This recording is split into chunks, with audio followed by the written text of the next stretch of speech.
The Mystery of Cloombur by Sir Arthur Conan Doyle. Chapter 1. The Hegira of the Wests from Edinburgh. I, John Fothergill West, student of law in the University of St. Andrews, have endeavored in the ensuing pages to lay my statement before the public in a concise and businesslike fashion. It is not my wish to achieve literary success, nor have I any desire by the graces of my style or by the artistic ordering of my incidents to throw a deeper shadow over the strange passages of which I shall have to speak. My highest ambition is that those who know something should, after reading my account, be able to conscientiously endorse it, without finding a single paragraph in which I have either added to or detracted from the truth. Should I attain this result, I shall rest amply satisfied with the outcome of my first and probably my last venture in literature. It was my intention to write out the sequence of events in due order, depending on trustworthy hearsay, when I was describing that which was beyond my own personal knowledge. I have now, however, through the kind cooperation of friends, hit upon a plan which promises to be less onerous to me and more satisfactory to the reader. This is nothing less than to make use of the various manuscripts which I have by me bearing upon the subject, and to add to them the first-hand evidence contributed by those who had the best opportunities of knowing Major General J.B. Heatherstone. In pursuance of this design, I shall lay before the public the testimony of Israel Stakes, formerly coachman at Cloombur Hall, and of John Easterling, FRCP Edinburgh, now practicing at Stranraer in Wigtownshire. To these I shall add a verbatim account extracted from the journal of the late John Berthier Heatherstone of the events which occurred in the Thull Valley in the autumn of 1941, towards the end of the First Afghan War, with a description of the skirmish in the Taratha defile and of the death of the man Gulab Shah. To myself, I reserve the duty of filling up all the gaps and chinks which may be left in the narrative. By this arrangement, I have sunk from the position of an author to that of a compiler, but on the other hand, my work has ceased to be a story and has expanded into a series of affidavits.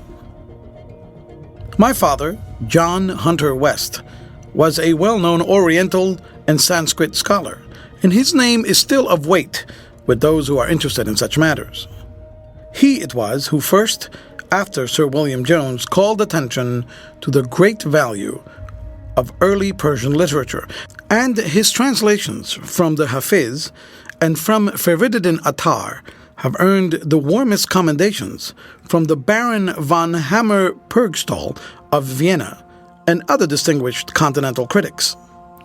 In the issue of the Orientalisches Schemblatt for January 1861, he is described as Der berühmte und sehr gelernte Hunter West von Edinburgh, a passage which I well remember that he cut out and stowed away, with a pardonable vanity, among the most revered family archives.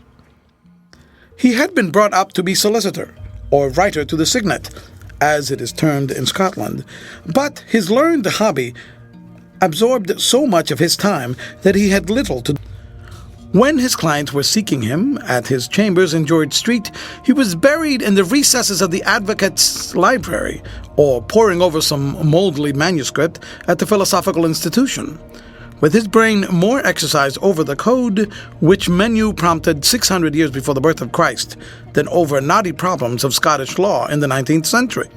Hence, it can hardly be wondered at that as his learning accumulated, his practice dissolved, until at the very moment when he had attained the zenith of his celebrity, he had also reached the nadir of his fortunes. There being no chair of Sanskrit in any of his native universities, and no demand anywhere for the only mental wares which he had to dispose of, we should have been forced to retire into genteel poverty, consoling ourselves with the aphorisms and precepts of Ferdowsi, Omar Khayyam, and others of his Eastern favorites. Had it not been for the kindness and liberality of his half-brother, William Farintosh, the Laird of Branksome, in Wigtonshire. This William Farintosh was the proprietor of a landed estate, the acreage which bore, unfortunately, a most disproportional relation to its value, for it formed the bleakest and most barren tract of land in the whole of Bleak and Barrenshire. As a bachelor, however, his expenses had been small, and he had contrived from the rents of his scattered cottages and the sale of the Galloway nags, which he bred upon the moors, not only to live as a laird should, but to put by a considerable sum in the bank. We had heard little from our kinsman during our days of our comparative prosperity, but just as we were at our wits' end, there came a letter like a ministering angel giving us assurance of sympathy and succor.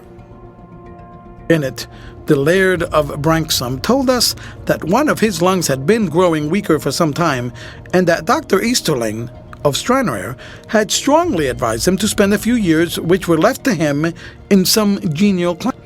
He had determined, therefore, to set out for the south of Italy, and he begged that we should take up our residence at the Branksome in his absence, and that my father should act as his land steward and agent at a salary which placed us above all fear of want. Our mother had been dead for some years, so that there were only myself, my father, and my sister Esther to consult, and it may be readily imagined that it did not take us long to decide upon the acceptance of the Laird's generous offer. My father started for Wigtown that very night, while Esther and I followed a few days afterwards, bearing with us 2 potato sackfuls of learned books, and such other of our household effects that were worth the trouble and expense of transport.